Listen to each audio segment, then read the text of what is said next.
Good morning, pag-usap sa tanan. Welcome again sa atong mga bisita from SDG Makatabo, Torres, Celia, sa SDG Lintal. Sa tanan nga bago nakabalik, Kirby, sa mga nasa gawas, welcome sa tanan. So, padayon na to, ang atong pagtuon sa Book of Nehemiah. Atong process ko ng morning kung taas, kitungod kay mag-start sa Nehemiah chapter 11 until chapter 12 verse 26. Medyo taas mo. Karoon pa siguro katry nga nakataas na wali. Pero ayaw, kaya na ako. Ma-shorten. Nga doon dili siya pwede maputol. Doon usa sa section nga dili siya pwede putulon. So, kinala siya isa ka preaching. So, tungkol sa yung kataas, I will not read all sa passage niya, but I will pick some verses lang para masundan at masabtan ninyo ang story. So just to refresh your mind sa mga previous preaching na to sa Nehemiah, o para masunod sa itong mga bisita na wala makasunod sa itong series, listen kayo nga matanaw sa salida nga nasa tunga sa salida, di sila kasabot. Di ba matanaw kag movie nga nakasabot tunga, sige kag pangutang na, ano na yan naman na? Ano na yan naman na? Huwag mo ka-start sa sugod. So mga na itong balikod for the sake sa itong mga bisita. So ang Nehemiah chapter 1 to 6 is about restoration of the walls of Jerusalem. Nehemiah lead the restorations of the walls. Si Nehemiah nag-lead. After the Babylonian Empire destroyed the city, the temple, the walls, ug gilipon ang mga katawhan sa Judah. Tungod sila sa lahat, tugutan si Ginoo mo sila sa Babylon, ng Judah. After 70 years, tungkol sa faithfulness sa Ginoo, gipagawa sila sa Diyos, gikan sa pagkabihag sa Babylon. After 70 years, almost 70 years, pinaagi kang King Cyrus, nga hari sa Persia. So, ang netabo, gipildi sa Persia ang Babylon. Now, after the pildi sa Persia ang Babylon, mo ni netabo, ang Ezra chapter 1 verse 1 to 4 nag-ingon. Amina mo. Para sa itong story. Human na pildi ang Babylon, pildi sa Persia, pildi pinagi ni King Cyrus. Muli na hitabo. Gitandog sa Ginoo ang kasing-kasing ni Cyrus, king ni hari sa Persia, sa pagbuhat o pahibalo aron imantala sa tibuok gingharian. Nagsulat siya. Mauli tandog siya sa Ginoo ang kasing-kasing. Mauli niyang isulat. Mao kini ang pahibalo ni Cyrus nga hari sa Persia. Ingon siya, pinagi sa sulat. Ang Ginoo, ang Dios sa langit, naghatag kanako sa tanang gingharian dinis kalibutan. Ug gihatagan niya ako sa responsibilidad sa pagpatukod og templo alang kaniya didto sa Jerusalem nga sakop sa Judah. Kamong tanang katawhan sa Dios. Inumduman na to, nga si King Cyrus, dili siya Hudiyo, dili siya katawhan sa Diyos. Pero grabe ang Ginoo, nagtandog siya kasi, ingon siya, kamong tanang katawhan sa Diyos, kamo, wako'y labot. Kamong tanang katawhan sa Diyos, hinaot nga ubanan niya kamo. Tanaw, paminaw, next slide, ingon siya, sa verse 3. Balik kamo sa Jerusalem, o tukuran ninyo pag-usap dito ang templo sa Ginoo. Ang Diyos sa Israel nga anaan nga siyudad. Tungod sa Diyos, pinaagi ni King Cyrus, hari sa Persia, namalig ang makatawhan sa Judah sa Jerusalem, gikan sa pagkaulipon sa Babylon. So, pwede din mo gamit ang Diyos, bisan dili Kristohano. Bato presidente po ka, dili Kristohan. So dito mo na Christian lang gamito sa Ginoo. Kung hindi dili Kristohan, nagito sa Diyos. Na ang nahitabo ni, wala tanan na malik sa Jerusalem. Doon tulong kapag balik na nahitabo. Ang first return, ang first kapag balik, led by Zerubbabel and Joshua. Dili ni Joshua nga susunod ni Moses, no. Yung ilang mission mo ang pag-restore sa temple. Muna ilang purpose. Almost 50,000 ang namalik the first return. Ang second na pagbalik, led by Ezra. Ang iyang mission, mao ang pag-restore sa law of God. Kay priest man ni si scribe, si Ezra. Now, ang third nga pagbalik, led by Nehemiah. Mao na itong bugar. Ang iyang mission, amina, mao ang pag-restore sa walls of Jerusalem. Mao na kung yun yung giniha, mao na ang content sa Nehemiah chapter 1 to chapter 6. First mission niya, pag-rebuild sa walls. Na, ang second mission niya, dili lang pag-rebuild sa walls. Mao po ang pag-restore sa mga katauhan sa Judah. Restore sila. Tungkol kaya minungdan na ulipon sila, tungkol kaya nalimot na sila sa Diyos. Wala na sila yung pagpaminaw sa law of God. Wala sila pagkialam. So mauna ang sulod sa chapter 8 to chapter 13 hangtod sa katapusan. Ang kanang chapter is about restoration of the people of Judah. So kung nakandumdum pa mo, nasa Nehemiah chapter 8 dito nag-start ang revival o restoration sa mga tao. Kung sa kanyang hinungdan, pinaagi sa pagpaminaw nila pag-ayo sa law of God. Kung sa ato para karon sa Biblia. Tungkol sa ilang pagpaminaw, pag-ayo sa pulong sa Diyos, na-revive sila, na-restore sila. Paminaw ko sa inyo dito sa Nehemiah 8:3. From early morning, gibasa ni Ezra ang law of God. From early morning, sayo sa buntag until midday, tunga-tunga sa adlaw, masika pila ka oras. Ay lang pagpaminaw sila reklamo. Pero sa akin, sa ka-oras na mga reklamo na. Early morning until midday, naminaw sila pag-ayo sa tulong sa Diyos. Muna kita sa Kristohanong kinabuhi, uluyang na ta, murag kapalungan na itong Kristohanong kinabuhi. Diya mag-start. Gusto kang mamalik yung kadasip? Paminaw pag-ayo sa tulong sa Diyos.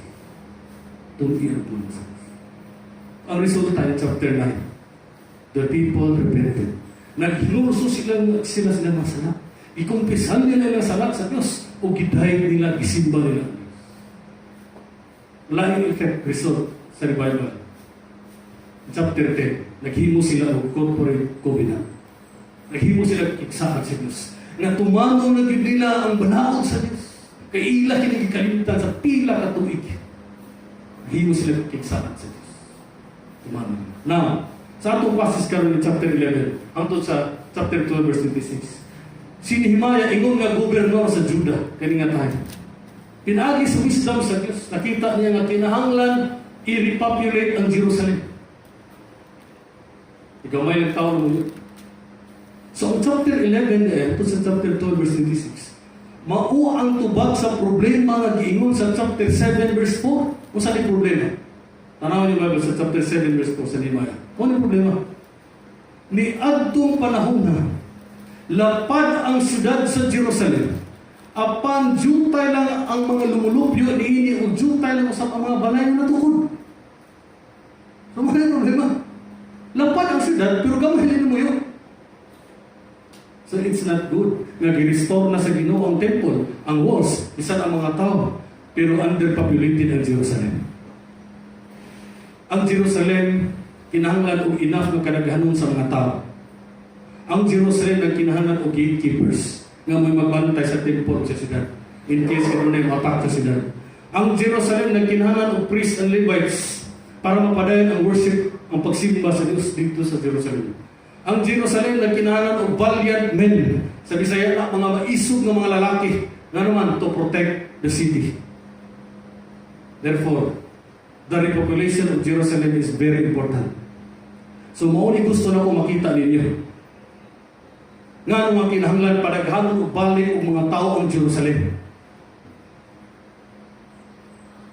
So, mauni atong outline karong buntag.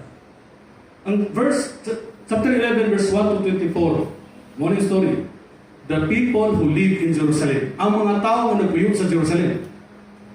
So next, verse 25 to 36, the people who live outside Jerusalem. Gawas sa Jerusalem. Mga tao na nagpuyo sa gawas sa Jerusalem. Ang last, chapter 12 verse 1 to 26, the priests and Levites of Zerubbabel's return, and after Zerubbabel and Joshua. Bisaya na ang mga pari o mga Levita sa unang pagbalik ni Zerubbabel o o human kang Zerubbabel o Joshua. Muni na mo sa Jerusalem. Now, so muni na itong buhaton ka na. Agian na ito nga story, then application. Ito na may story. Of course, hindi na ito again story with application. Agian na itong story. First, the people who live in Jerusalem. Mga tao na nagpuyo sa Jerusalem. Ang una, kasi kung una mo sa Jerusalem.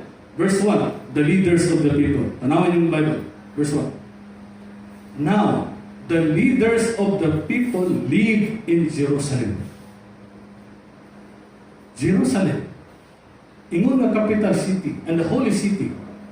Ang mga leaders dapat din higit magpuyo. Maayo kaayo nga ang mga pangulo sa katauhan nagpakitag panigingnan pinaagi sa pagpuyo sa Jerusalem. Ang mga leader kinahanglan maghimog sumbanan sa ilang kinabuhi.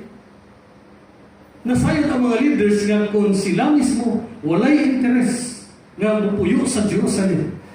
How much more ang mga ordinary, ang mga tao. Dili sila makabatong og interes nga mupuyo sa Jerusalem. Dili na ekselente nga ang mga leaders ni sultiyon na dili. So ang principle is the same sa atong time karon. Nga kung ang mga leaders sa church tama na sa pagdasig, pagtudlo, apan sila mismo dili mabuhat, dili maguna. Dili sila mag-expect nga ang mga ordinary members musunod sa ilang itudlo. Tama ba? Namahin yung tudlo. Pero ang mga leaders, nasa mga leaders? Wala. Malibig mo. Ano sa plano pa? Hanggang plano. May hitabo. Mga leaders, tudlo lang tama. Dili mo libig. Dili mo na. Kasi kung sa kanindot ang plano, ang mga leaders di maguna. Amen. Yung mga leaders, walita, manangyaw ta. Asang leader? Ano yung manangyaw? Mga leaders dapat. So, ang ilang goal is to repopulate the city. So, tama kayo nilang gibuhat. Yung mga leaders, mo yung naguna gibuhat. Now, bisan pa ang mga leaders na muyo nasa Jerusalem, still underpopulated yapon. Nagkinahanglan sila og daghan pang mga tao muyo sa sila. Mao nga ang verse 1, nagpadayon sa pag-ingon, tanaw ang verse 1, sa gihimo nila. Kulang yapon. Nagripa ang katauhan aron nga sa matag na pulo ka pamilya, may usa ka pamilya nga mopuyo sa Jerusalem. Madugangan pa kay kulang sa panahon mga leaders. Now, tungod kay kini nga time, doon na nitabo ng itong spiritual revival sa mga tao. Aduna sa mga tao na nag-volunteer na mupuyo sa Jerusalem. Nga mo ikingon sa verse 2. Umaw ni ang laing grupo sa mga tao na namuyo sa Jerusalem. Dili mga leaders, men who volunteered to live in Jerusalem. Now verse 2. And the people blessed all the men who willingly offered to live in Jerusalem. We don't know kung kining mga nag-volunteer sa verse 2, additional sa mga napilian sa ripa na ilang gibuhat. Dili ta makasiguro niya na. Pero ang importante nani, nga dunay grupo sa mga tao nga nahigugma sa Dios. Ug nahigugma pag-ayo sa siyudad sa Dios, nga magboluntaryo sila nga move sa ilang kaugalingon ug ang ilang mga pamilya ngadto sa siyudad sa Jerusalem ug mupuyo dito. Laing grupo sa mga tao nga namuyo sa Jerusalem, sons of Judah. Kita na ito sa verse 4 to 6. Yun sa tanaw sa verse 4. And in Jerusalem lived certain of the sons of Judah and of the sons of Benjamin. Next line. Of the sons of Judah, mga mga ngalan. Now look sa verse 6. Now verse 6. All the sons of Perez who lived in Jerusalem were 468 valiant men. Now, kinsa man ni si Perez? Yung pamilya mo pag naka-numdum sa Book of Ruth. Isa ni si Perez nga giingon nga sa verse 6 nga 468 niya ka mga anak nga lalaki nga maiso, valiant men na nagpuyo sa Jerusalem. Kini si Perez usan ni sa anak ni Judah. Pinaagi sa extramarital affairs. Nitabo ni bunga ni si Perez sa kaminyoon sa buhat nga gawas ni kaminyoon. Pinaagi sa iyang gibuhat din niya pinaagi sa iyang daughter-in-law nga si Tamar, asawa sa iyang anak, iyang gianakan ang resulta si Perez. Unya dili ni Jew si Tamar, Canaanite woman. So in the biblical genealogies, si Perez mao ang kagikan ni King David o ni Jesus Christ. Both Tamar and Judah sinned in their immoral union. Pero amazing kayo Diyos, God worked through their sinfulness to bring about the birth of Jesus Christ through their bloodline.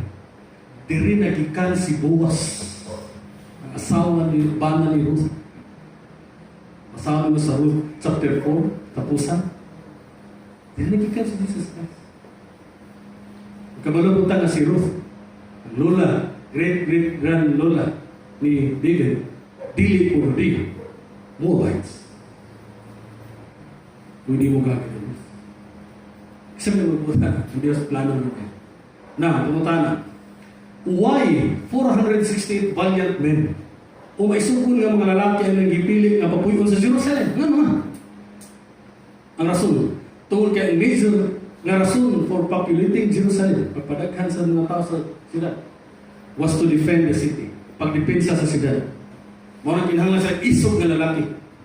Lain grupo na sa mga tao nga nabiyon sa Jerusalem, sons of Benjamin. Kita na ito na sa verse 7 to 9. Kung makita niyo diha sa verse 8, naagyapon diha ang men of valor or valiant men, 928 sa mga kaliwat ni Benjamin. Mga isog ng mga lalaki gapon. Again, ang rason sa kung ganiha, ang purpose mo ang pag-defend sa siyudad. So, kining mga valiant men o men of valor or maisugon ng lalaki, these people are willing, kining mga isog ng mga lalaki, these people are willing to risk their necks for the kingdom of God. Sa Bisaya, willing silang putlan ng ilang liyog. Kasi, kingdom of God. Isog sila sa pag-willing silang mamatay para sa gingharian sa Diyos. Maulit tinuog ng isog for the sake of God.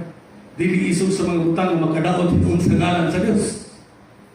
Dili ta isog, dali na ta masukop, ilang tang isog sa mga butang, o dili ta isog sa pag-protect, pag-dipinsa sa Diyos. Lain grupo sa mga tao na namuyo sa Jerusalem. Mga pare, the priest, sa verse 10 to 14. Ito na makita dyan. Then ang lain grupo sa mga tao na namuyo sa Jerusalem, verse 15 to 24, the Levites and temple staff. So makita na ito na kumpleto ang mga tao nga mag-serve sa temple from verses 1 to 24. Masama. Naa ang mga priest, naa ang mga pare, naa ang mga Levites and temple staff. Ganit sa verse 17, tanawa, makita diha ang nakikisulti diha, ang son of Asaph. Ang son of Asaph, sa trabaho nila, who was the leader of the praise. Sila ni ang mga worship leaders sa tabernacle. Kumplito. Ay mga worship leader, ay pare. Na nasa gatekeepers. Ang gatekeeper serves as the security of the temple. Security guard sila sa temple. Naapoy overseer of the Levites. Si Uzi sa verse 22. Nag-oversee siya, hindi siya overseer over the work of the house of God. So, sa makita nyo din sa kung na-remember pa ninyo, ang last nila na saad sa Diyos, sa ilang gisulat, sa Covenant, sa chapter 10, verse 39, nag-ingon sila, inundo mo sa last nga sa pag-isaad nila sa Diyos. Tanaw, chapter 10, verse 39, sa isaad nila sa Ginoo. We will not neglect the house of our God. Busa ni saad kami nga dili na mo pasagdan ang templo sa among Diyos. So, mauni ang ilang gibuhat. Gituman nila this time ang ilang gisaad sa Diyos. All of them work for the Lord. Nagtrabaho siya. para sa Diyos. Aron magpadayon ang worship sa Jerusalem o maprotektahan ang Jerusalem. So, muna na muyo sa Jerusalem. Now, unay na muyo sa Jerusalem, aduna sa mga tao na muyo sa gawas sa Jerusalem. Ano yung kaduma? Yung part sa story. Live outside Jerusalem, o pasabot na those who live in the villages of Judah and Benjamin. So, second point, one is that, second part sa story. The people who live outside Jerusalem. Makita natin na sa verse 25 to 36. Ingon nga province of the Persian Empire, the whole territory governed by Nehemiah. Ingon nga gobernador siya, ingon tayo. Andre siya sa Persian Empire, Judah. Itawag ni siya Yehud sa original word sa English, Judah. O doon ang boundary niya sa north is the province of Samaria and the south is Idumea or Edom. Tanawag sa mapa. Nako'y mapa din kung makita nila. Kita nila? Samaria, Idumea, later Edom, and Judea, Judah. Diya, nag-govern, na yung gobernador si Nehemiah. Muna ang lugar ng mga tao na malik ikan sa pagpalipod sa Babylon. Tanawang mo din na rilingin. Muna ang Judah. Kasi mamapa lang yun. So makita natin sa Nehemiah, sa verse 25 to 30, Nehemiah mentioned 17 prominent towns in Judah. 17 ka mga prominent nga mga lungsod. Niya, in verse 31 to 35, 15 ka mga lungsod usap in Benjamin. Unya, tanawan mo sa verse 36. Tanawan verse 36. Nagingon niya nga, ang ubang mga Levita, hindi mga Levites na mga, nga nagpuyo sa Judah, ipapuyo uban sa mga katauhan sa Benjamin.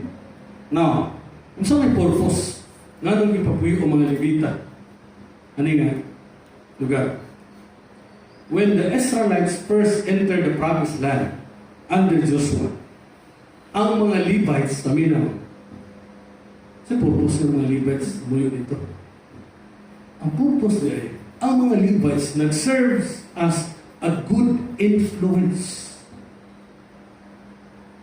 Unta sila ang makahata o maayang influensya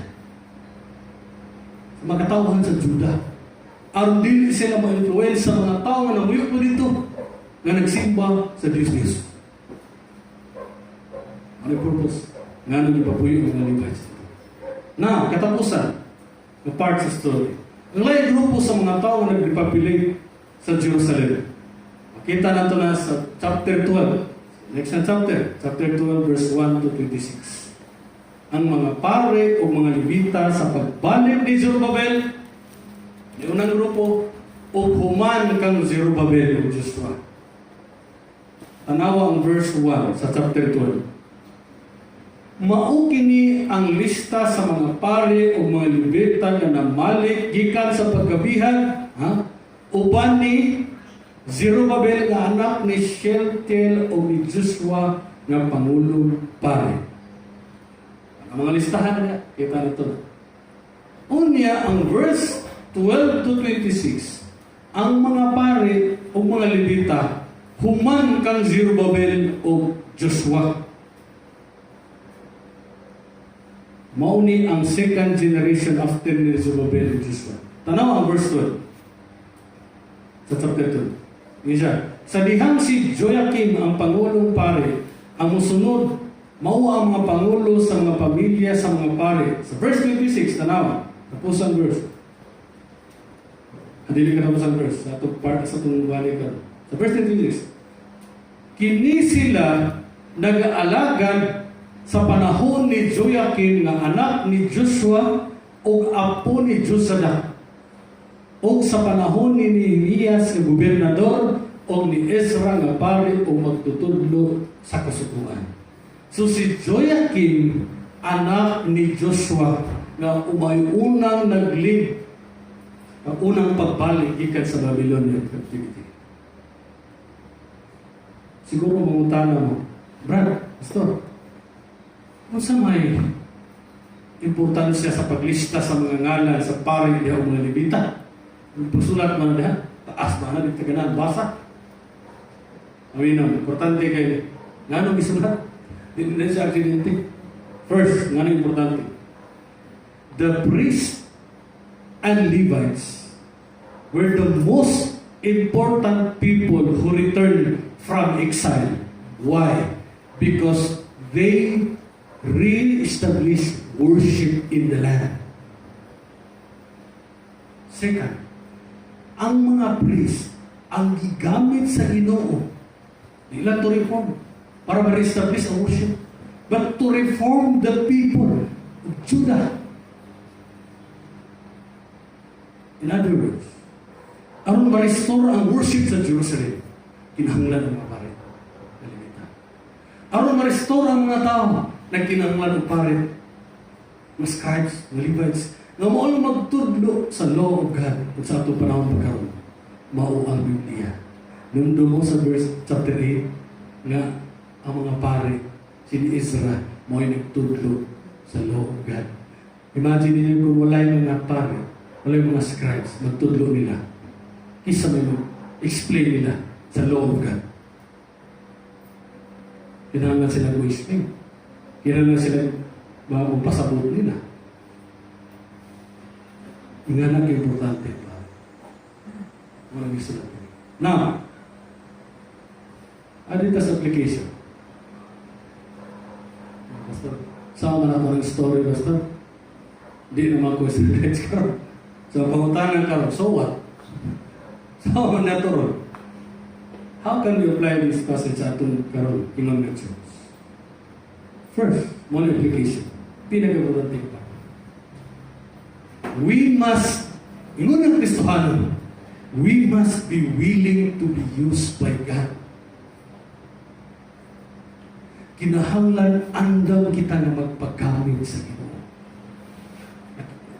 Nakita niyo sa verse 2? Ngayon dito sa verse 2, gidayeg sa mga tao ang tanang nagboluntaryo nga magpuyo sa Jerusalem. Sa English, and the people blessed all the men who willingly, sacrificially offered to live in Jerusalem.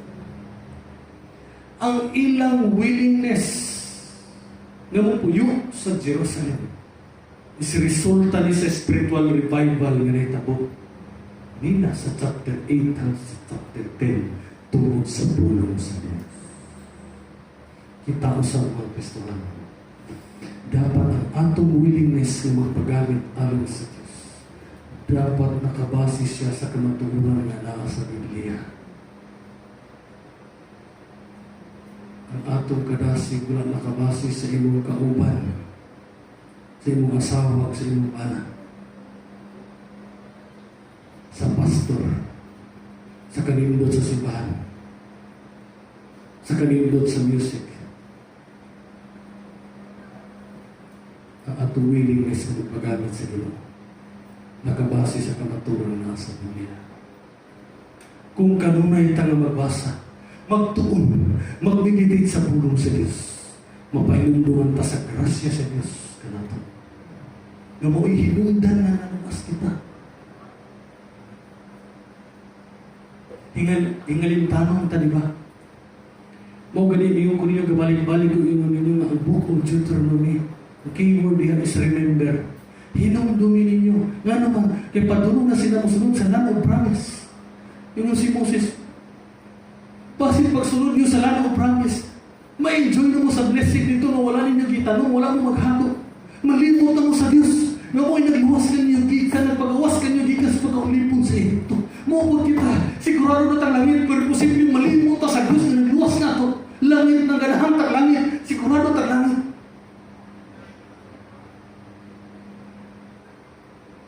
Pero nga itong pagkinabuhay, malimot ta sa kadako sa grasya sa Diyos.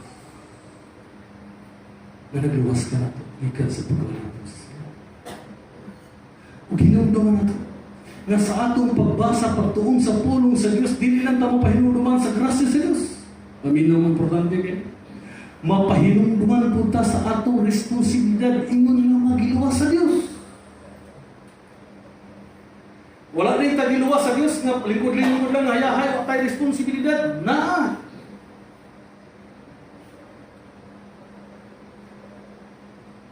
Tungod sa hingapin nga grasya sa pero yung mas hindi mo na lumas na. Pero duman na ito, nakita na kadawat o dako, kaya ang panalangin, higikan sa Diyos. Ano na usap kita dako nga responsibilidad ingon nga giluwas sa Diyos. Hindi na ito nakalita. Igsuon, doon na tayo responsibilidad. Kaya pag uno na gusto nagkaglangin, payahay na niya. Following Jesus, demands total self-denial.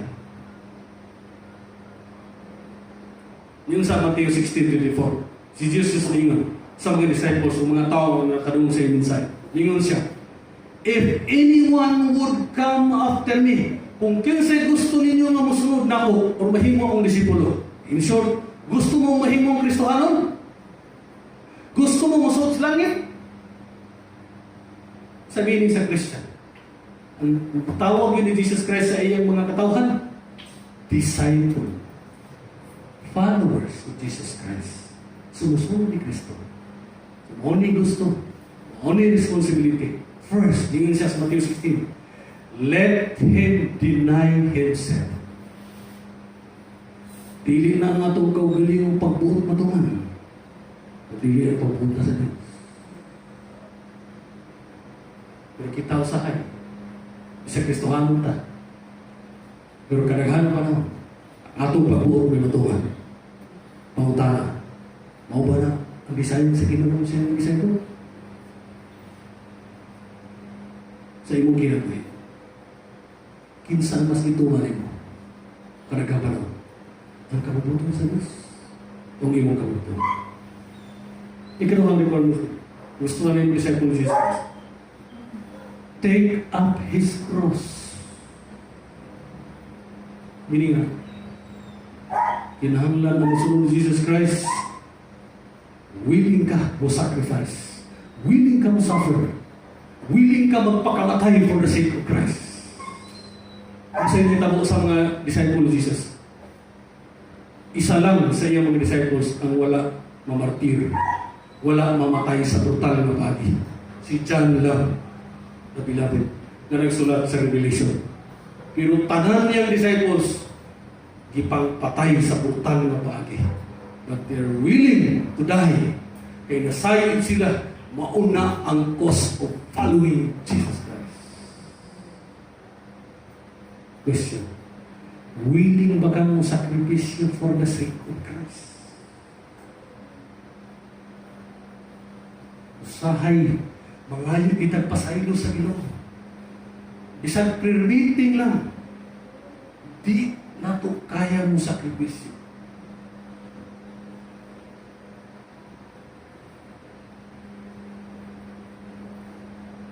May tapasaylo sa Ginoo na bangsa. Domingo, kuhaan pag yun.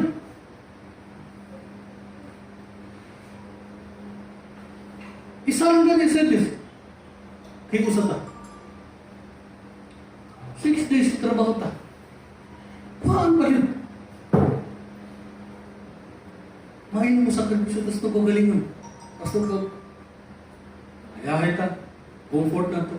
Pero pag sa kinuha, hindi tawili mo sa to. Hindi tawili mo sa to. Sa oras. Doon ang mga tao na nag-angkon silang Kristohanon.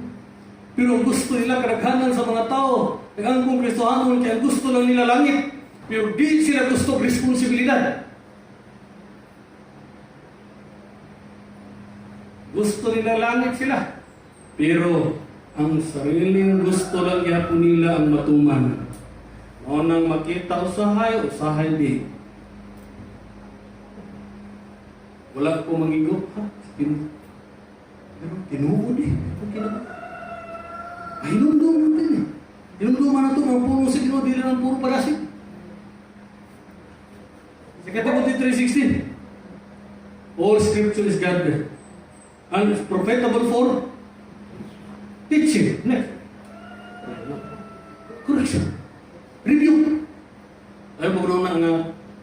faithful na preacher, mo review, mo correct. Dili faithful preacher, sige nagpadasi, sige nagpalami, sige nagpakatawa. Ganahan ko ni pastor. Namin kailan ng pastor sa Lapu-Lapu. Grabe mga membro ng first ako, church nila, ako masawa, gikan. Yung sila, ganahan kami ng pastor. Ano naman? Gikas pagsugod ang tos katapusan, sige na katawa. Saan nang, ano ba yung tuloy sa Biblia? Tudlo, pagkuray, pagbadlong. Kung ayaw mong kasakit, kung inom ko ninyo, yung mauling kita usahay apil ko. Nung usahay, naasay dili ka. Pilitang sa Biblia para sa Ginoo. Gusto na taglamin. Kung mauna ang atong mauna, yung Kristyano wala takasabot sa upos following Jesus Christ. Nakay responsibilidad ba isa? Inumduman na ito. Hiningan ng Romans 12:1. Busa mga igsoon tungod sa kaluoy sa Diyos kanato. Nagangyaw pa ninyo na ihalad niyo inyong kaugalingon isip buhay na halad sa Diyos. Ang atong basihan ay foundation na ito, nga atong ihalad na itong kinabuhi, atong i-dedicate sa Ginoo atong oras, tanan mo sakripisyo ta para sa Ginoo, tungod kay una taniyang gikaluyan. Wala nga ito gihimo ng sakripisyo ta para sa Ginoo, para kaluyan taniya, kundi una na taniyang kadawat sa kaluoy sa Diyos. Dili pareho sa trabaho, nga manikam mo trabaho, para na ay incentive, para makadawat ng sweldo. Madawat mo na ito. Like so, nung dumaan na ito, ano yung 1 Corinthians 6:20, kay mahal ang iyang pagpalit ka na ito, busa, gamitan ninyo ang inyong lawas sa pamaagi nga madahig ang Diyos. Sabi gamit pagpalit sa Diyos na ito. Yung isa, mahal daw. Sabi gamit, ang mahal man. 1 Peter 1, i-explain na. 1 Peter 1, verse 18-19. Nasayan mo sa ninyo kung unsa ang gibayad aron maluwas kamugikan sa pagkinabuhing walay pulos na inyong pangulo sa inyong magtigulangan. Amin ang next slide. Ang gitubos kaninyo dili mga butang na mawala sama sa bulawan o plata, kung dili ang bililhong dugo ni Kristo.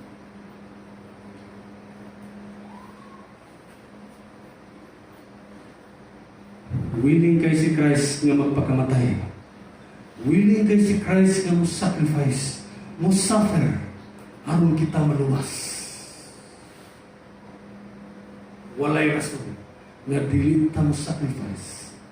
Willing ta mo-suffer for the sake of Christ.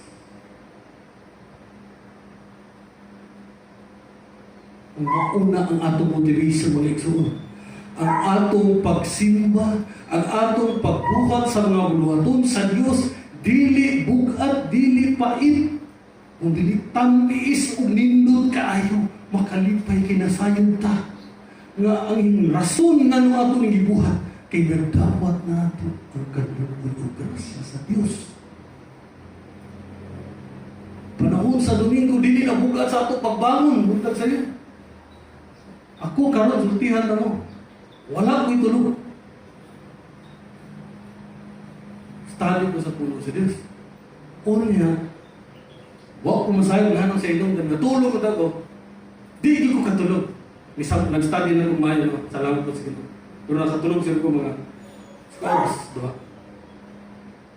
Salamat sa kusog sa Ginoo. Nakatindog sila tubangan ko. Kasi sa Ginoo. Kusog sa Holy Spirit.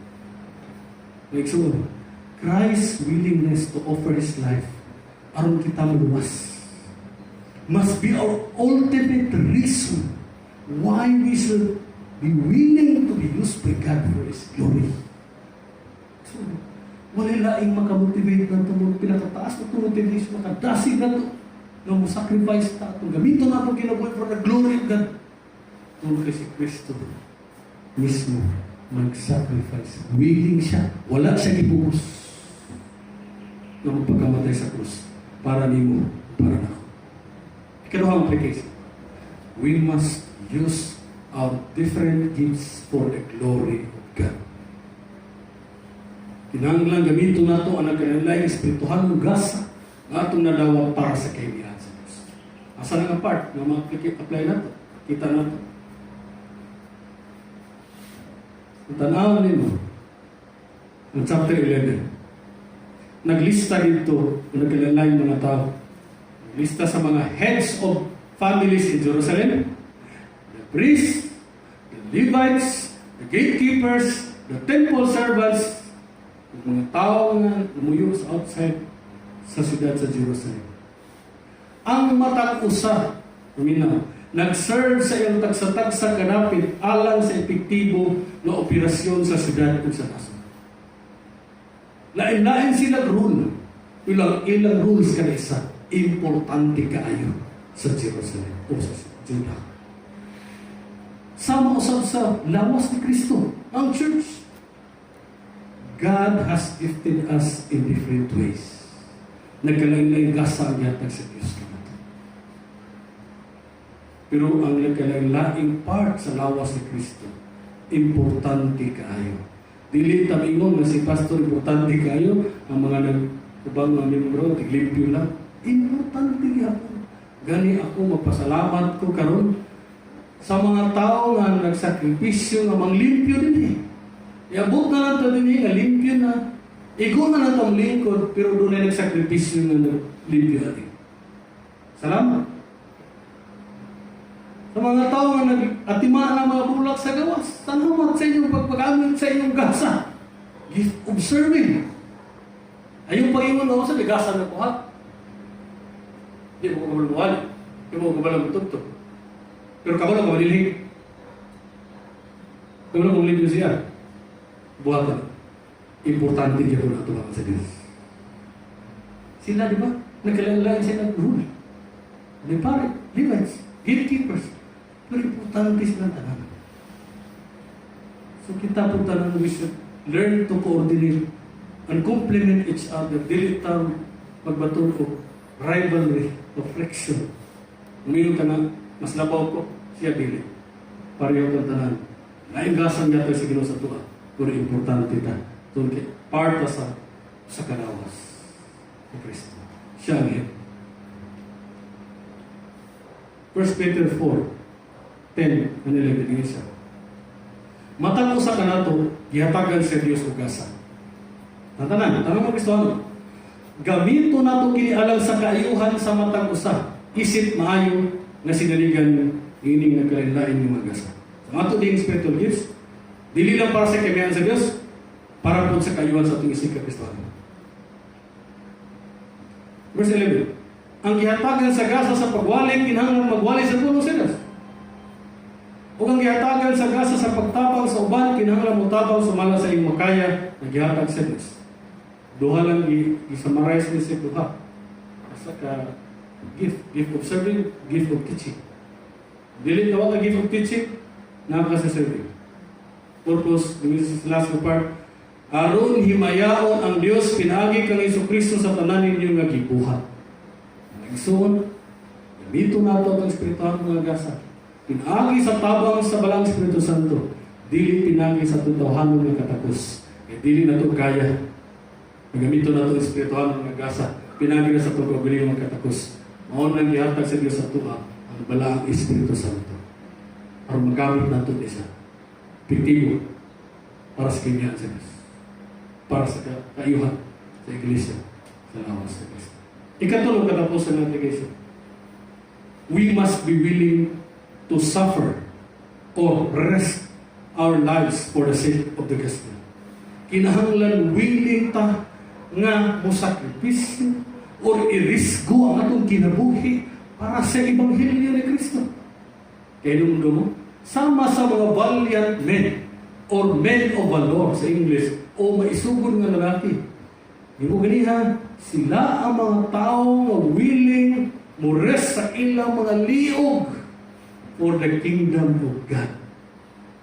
Dapat kitang mga Kristohanon magmaisugon po ta sa pagsanyaw sa Ebanghelyo, sa pagtindog sa kamatuoran. Usahay, mahadlok ta, no? Nga magtindog sa kamatuoran. Ilabi na ko napalimutan tag dili mga Kristohanon, mahadlok ta. Mahadlok tag bugal-bugalan, mahadlok tag tamayan, I-defend na to ang kamatuoran in a gentle way. I-defend na to ang kamatuoran sa paagi nga gentle. Dili nga singkado paagi. Dili kami na. Dili nga tama. In 1 Peter 3:15, ready ta mo defend sa atong pagtuo, pero in a gentle way. Loving way. Okay, ang Diyos, gentle sa Diyos. Kung loving po sa Diyos. Pero dapat yung barong putin ta. Sa kamatuoran, isunta ang sa pulong sa Diyos. Ngayon, so, ang mga rason nga mga mahadlok ta, mga Kristohan, musang sa gospel, first, lack of knowledge sa pulong sa Diyos. Kulang kayo malo. So kung kulang kayo malo pagtuon, o apel sa mga discipleship group, para mo grow ka. Dili ka mo grow kung simbal ka Domingo, ulit. Ulit. Second, lack of dependence sa Holy Spirit. Ano yung rason? Mahadlok ta mo sa iyo. Ano? Bisan pang equip ta, pero dili ta always mulayo sa Holy Spirit ng tabang, dili ka po na doon. Tingala ka, equip man ta ka, di ba? Puno ta, discipleship. Pero nga naman mula matagpag sa iyo. Ang mahadlok man ta. Anong oras niya po ta mga nauna? Kaya pangayon sa Holy Spirit? Holy Spirit, fill me. Diba naman sa Ephesians? Be filled with the Holy Spirit. Kuman, aron mahimo na ito ang supernatural work. Suko sa Diyos. We need the Holy Spirit. Mangayot tagtabang sa Holy Spirit. Nga ang Holy Spirit may makontrol sa itong tibok ng pagkatao.